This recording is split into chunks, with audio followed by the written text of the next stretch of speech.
Salut à tous, la 3080 20 Go qui ressort d'entre les morts et à quoi s'attendre pour la disponibilité des Ryzen 5000. Ce sont les sujets qu'on va aborder aujourd'hui. Allez, on est parti. Si au cours de cette vidéo vous avez la moindre question, n'hésitez pas à la poser en commentaire ou sur le Discord qui est en description. J'essaierai de vous y répondre au mieux. Et si jamais le contenu vous plaît, vous pouvez très bien vous abonner. Ça aide toujours. Cette fin de semaine, on a pu voir une rumeur sortir qui nous rappelle étrangement une rumeur qui avait été tue par Nvidia.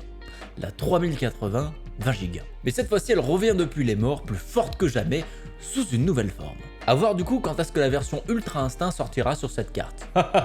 En effet, ces cartes appelées 3080 Ti utiliseraient toute la puissance de la puce de la 3090 dans un format avec 20 Go de mémoire. Mais on sera sur la même fréquence mémoire et TDP qu'une 3080. Ce qui est plutôt impressionnant quand on voit la différence de taille entre une 3080 et une 3090. Donc la 3080 Ti qui aurait exactement le même nombre de CUDA Core qu'une 3090, mais elle aurait le NVLink en moins. Cette carte serait certainement la réponse à la RX 6900 XT de AMD. Ça permettrait à Nvidia d'apporter une carte équivalente dans une gamme de prix autour de 1000 $. Donc essentiellement toutes les performances d'une 3090 pour 500 € de moins. C'est une nouvelle qui va faire particulièrement mal aux personnes ayant acheté une 3090 dans les derniers mois. Et ce n'est pas les 4 Go de VRAM et les 64 bits sur le bus mémoire en plus qui vont sécher vos larmes.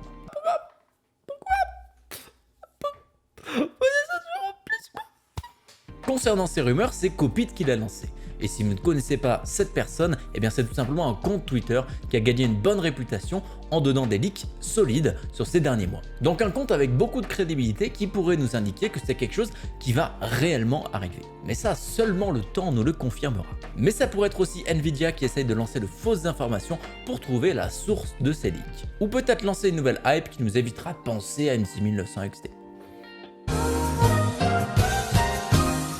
Et ce qui paraît bizarre, c'est que Nvidia va venir cannibaliser sa propre carte haut de gamme, qui voudrait peut-être dire l'arrêt de la commercialisation d'une 3090, car la carte de cette rumeur présente à peu près les mêmes avantages d'une 3090, mais à 500 $ de moins. Donc si jamais il y a un choix à faire entre ces deux, je pense que vous n'allez pas hésiter longtemps. Mais si on y repense un peu, la logique voudrait que les CUDA Core se situent entre une 3080 et une 3090. Mais cela suffirait-il pour être aux performances d'une 6900 XT? On n'a pas eu de réel benchmark de testeurs sur cette carte, donc peut-être que Nvidia n'aurait pas besoin de faire une carte aussi puissante à ce niveau-là. Mais on connaît la team verte, ils sont prêts à tout pour rester au top des performances face à AMD. Donc sacrifier la 3090, je pense que c'est une décision qui est possible de la part de Nvidia. On va donc rester très à l'affût de ces rumeurs-là, savoir si elles se confirment ou s'annulent définitivement. Et vous, ça vous paraît plausible ou pas ce genre de choses?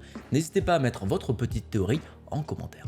Vous l'avez certainement vu jeudi dernier, les nouveaux Ryzen se sont vendus comme des petits pains jusqu'à leur rupture de stock le lendemain, dont certains petits pains faisaient bien mal au niveau du prix. Mais ça, on en reparle en fin de vidéo. Par contre, les stocks n'étaient pas les mêmes pour toutes les puces. En effet, les CPU haut de gamme de la marque ont été vidés en seulement quelques minutes. Les 5950X et 5900X ont rapidement disparu de toutes les plateformes, car ils avaient un stock bien moindre que les 5800X et les 5600X. Certains revendeurs ont même indiqué que le jour de la sortie, ils n'avaient pas encore reçu leur 5950X. Donc pour ceux qui souhaitent avoir ce genre de puce, ça va être particulièrement compliqué. Pour ce qui est des CPU plus accessibles, on a clairement eu beaucoup plus de stock. Les 5800X ont tenu à peu près 1 heure avant d'être épuisés sur absolument tous les sites, ce qui n'est pas non plus folichon.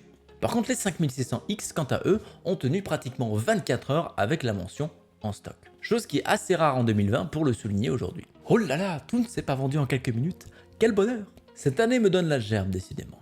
Mais ça fait tout de même plaisir de voir que les 5600X ne se sont pas fait oblitérer en quelques minutes. Ce qui est une bonne nouvelle en soi parce que c'est le segment où ils réalisent le plus de ventes. C'est entre guillemets la puce grand public. Grand public car la puce coûte quand même plus de 300 €. Ces puces sont plus faciles à produire que celles de haut de gamme avec les fréquences plus basses et moins de cœur, et surtout c'est celles qui se vendent le plus. Donc ici pas besoin de trop réfléchir de la part de AMD, leur stratégie était logique. Surtout si on en croit les rumeurs qui disent qu'ils ont arrêté certaines lignes de production Ryzen pour se concentrer sur les RX 6000. Donc ça sent vraiment pas bon pour le CPU haut de gamme. À voir si les 5600X qui ont été vendus étaient réellement en stock ou est-ce qu'on est face à des précommandes déguisées. Ça malheureusement on ne le saura que quand le gros des acheteurs aura récupéré sa puce. Mais du coup, comment ça va se passer au niveau du restock? Si l'on suit la tendance du premier stock, on peut s'imaginer que ça se passe de cette manière-là. Très peu de puces haut de gamme, donc si jamais vous voulez ce CPU assez rapidement, il va falloir rester à l'affût. Un peu de 5800X pour faire quelques centaines d'euros, et des grosses livraisons de 5600X pour faire face à la demande la plus importante. Concernant le rythme des restocks, on n'a malheureusement pas d'infos à ce niveau-là. Le moyen le plus simple d'être au courant des drops, c'est de rejoindre le Discord en description et d'activer les notifications pour le channel Disponibilité Ryzen. Mais personnellement, j'imagine bien un restock qui arrive toutes les 2 à 3 semaines chez les fournisseurs. Un rythme qui est assez faible, je vous l'accorde, mais qui vous permettra assez facilement de récupérer un CPU.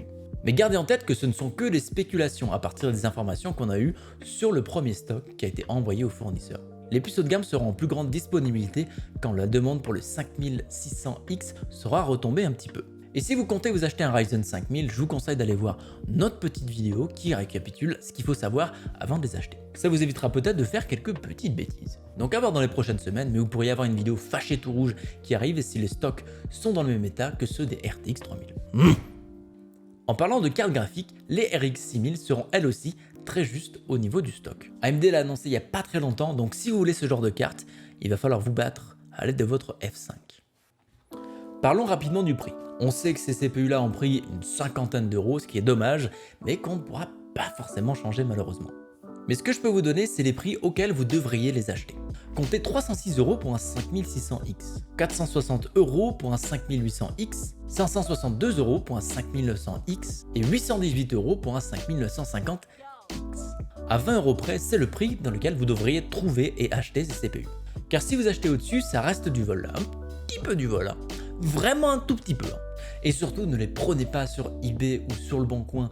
Ne donnez pas de la force à tous ces arnaqueurs qui essayent de soutirer votre argent. Faites-les plutôt patienter, qu'ils doivent vendre leurs puces moins cher qu'ils les ont achetés. Et ce sera bien fait pour eux. Si vous trouvez les prix trop élevés, n'hésitez pas à attendre 6 mois à 1 an que le prix baisse d'à peu près 50 €. C'est ce qu'on a pu voir sur les générations précédentes et pas de raison que ça ne s'applique pas sur cette génération-là. En tout cas, ça fera un prix plus bas et plus raisonnable pour tout le monde. Et voilà, je vous ai tout dit sur ce que je savais sur ces dernières nouvelles. Merci à vous d'avoir visionné cette vidéo et on se dit à très bientôt pour une nouvelle. Ciao!